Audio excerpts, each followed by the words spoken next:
murashaxa madaxweyne ee xisbiga kulmiye mudane muuse biixi Cabdi ahna gudoomiyaha xisbigaasi waxa uu ku dhashay deegaan ku yaala galbeedka caasimadda Hargeysa dabayaaqadii sanadkii 1948 malcabadii ugu horeysay ee quraanka looga bilaabaana waxay ahayd macallin jaamac heegada oo ku taala caasimadda Hargeysa waxa kale oo waxbarashadiisii diinta islaamka ku qaatay malcabadii Sheekh Ibraahim Baraawe oo iyaduna Hargeysa ku taalay sanadkii 1959 ilaa 1966 muuse biixi Cabdi waxa uu waxbarashadii dugsiga hoose iyo dhaxaba ku qaatay dugsiyada biyo dhacayga hoose iyo biyo dhacayga dhexe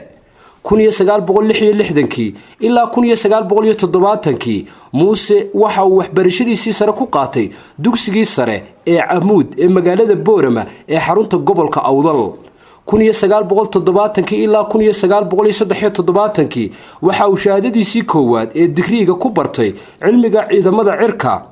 iyo bayloodnimada ee Military Air Force and Pilot Training oo ku qaatay akademiyadii ciidamada ee Dimba oo ku taalay Karkarkistan dhulweynihii midowgii Sofiyeeti 1973 ilaa 1974 muuse biixi Cabdi waxa uu ka howlgalay xafiiska howlgelinta raxanta diyaaradaha duqeynta ee dhulweynihii dawladii midowgii Soomaaliya oo ku taalay xerada Afisione ee magaalada Muqdisho 1974 waxa uu ka mid noqday saraakiishii howlgelinta xafiiska raxanta diyaaradaha duqeynta ee Soomaaliya ee magaalada Baydhabo 1975 waxa uu noqday ku-xigeenkii sarkaalkii howlgelinta ee saldhiggii diyaaradaha dagaalka ee Balidoogle mudane muuse biixi Cabdi sanadkii 1977 waxa uu ka mid ahaa saraakiishii duuliyaasha diyaaradihii ka qayb galay dagaalkii dhexmaray dawladii siyaad barre ee Soomaaliya iyo tii magista Hayla Maryam ee Itoobiya isagoo markii dambana ka sabata baxay diyaaradiisii oo lagu toogtay magaalada Jigjiga 1978 waxa uu noqday ku-xigeenka xafiiskii cilmi baadhista wasaaradda gaashaandhigga Soomaaliya 1979 waxa uu ahaa hoggaanka waxda arrimaha dibadda ee wasaaradda gaashaandhigga Soomaaliya u qaabilsaneed Yurub iyo Mareykan 1981 waxa uu ka mid noqday afartii sarkaal ee u horeeyay ee Soomaaliya ee shir ku gala wasaaradda gaashaandhigga Mareykanka Pentagon waxaana saraakiisha uu helinaysay ku jiray marxuum Ciise Soofe Duraan Allah u naxariiste 1981 waxa uu kooras gaaban oo ku saabsan sida qalabka ciidamada loo kala iibsado iyo shuruucda la isku dhaafsado ku soo qaatay kulliyad ciidanku leeyahay oo ku taala Dayton Ohio dalka Mareykanka 1983 waxa lagu xidhay magaalada Muqdisho isaga oo loo aaneynayo inuu ku lug lahaa mudaharaadadii ka dhacay Hargeysa waxaanu xabsigaasi ku jiray muddo 6 bilooda 1984 waxa uu galay tababar kulliyadda Frotley ee Virginia dalka Mareykanka 1985 waxa uu ku biiray ururkii SNM waxyar kadib waxa loo magacaabay taliyihii aaga galbeed ee ciidankii SNM 1987 waxa uu xubin ka noqday golihii dhexe ee SNM kadib shirweynihii waqtigaasi la qabtay mudane muuse biixi Cabdi 1988 waxa uu noqday madaxa sahanka ee SNM 1988 June ilaa Augustna waxa uu ka mid ahaa taliyaashii dagaalkii SNM ay la gashay ciidamadii dawladda Soomaaliya aaga Hargeysa oo ku dhaawacmay muddo 2 jeer Colonel Muuse Biixi who is now commanding officer of Hargeysa is in the middle 1988 bishii November waxa uu ka qayb qaatay dagaalkii ugu cuslaa ee SNM iyo ciidankii siyaad barre oo muddo bila ka socday Kalabayd ilaa iyo Wajaale shalay ayaa lagaga qabsaday Kalabaydka dagaal aad iyo aad u xun maantana waxay soo qaadeen weerar waana ku jabeen weerarka waxa lagaga gubay taangi bye jiibna waa lagaga qabsaday oo laga kaeyay xoog waddadan oo ah wadda aad iyo aad u muhiim ah oo ka dhigan halbowlaha dagaalkan imika Hargeysa loogu socdaa Hargeysa hareeraheeda sidaan horeyba ku soo sheegay iyo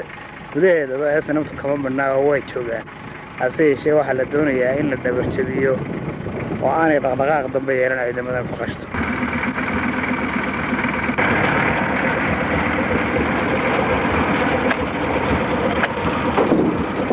jibka ninka wada Colonel Muuse Biixi oo watay ciidamadii kala bayrka qabsaday isagaa baabuurka wata maaragta bargaarkiisii oo la socday saraakiisha intii kale ee dhammayd halkana waxaa u weeyey halkii maalintii u dambeysay dagaalka aanu ku soo ururay annagoo dhaawacii dhawashada wadda halkan oo guri qurac oo jira aanu ka jirin ee la wada gubay dalka oo ilaahay waa mahadda igu soo maanta intii ma soo saa u faraxsan iyo roobka iyo barwaaqada iyo deegaanka soo maray la wada degan yahay iyo carruurta ciyaaraysa iyo dhalinyarada quruxda badan iyo odayaasha galka cadaystay barwaaqada ilaaha labada aniga Yuusuf Marduuf lagu simay ayaa mahadda muuse biixi cabdi waxa uu noqday gudoomiyaha shirweynihii lixaad ee ururkii SNM oo lagu doortay gudoomiye Cabdiraxmaan Axmed Cali Cabdiraxmaan Tuur iyo gudoomiye ku-xigeenkiisa oo loo doortay Xasan Ciise Jaamac waxa uu shirkaasi ahaa mid noociisu Afrika dhif ku yahay oo iswaafajiyay dagaalka iyo qoriga iyo dimuqraadiyadda iyo doorashada iyadoo geed hoostii lagu shirayo bulshaduna ay ahayd mid ku jirta colaad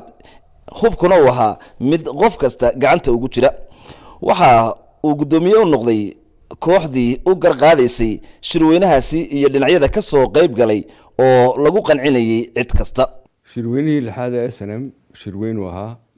shirweynihii lixaad ee SNM wuxuu ku qabsoomay magaalada Beligweedle muuse ku guuleystey ku-xigeenno waxa uu ahaa Yuusuf Gadle iyo Rashiid Gadweyne anu isuduwa xokayntaan ahaa oo ilaa 7 gaaraysay haddii musharax ku guuleysan waayo waa labadii isku haray cod badnaansho buuxa cod qaadida labaad waxaa la samaynayaa cod qaadid saddexaad oo lagu kala guuleysanayo safka nigta ku balay koowaad Cabdiraxmaan Axmed Cali hambalyo u soo jeediyo shirweynaha ka lixaad ee dhaqdhaqaaqa wadaniga Soomaaliyeed ee halkan inoogu qabsoomay inay shirgudoonka xoghaynta dadkii inoo shaqeeyay adkaysiga leh iyagana u soo jeediyo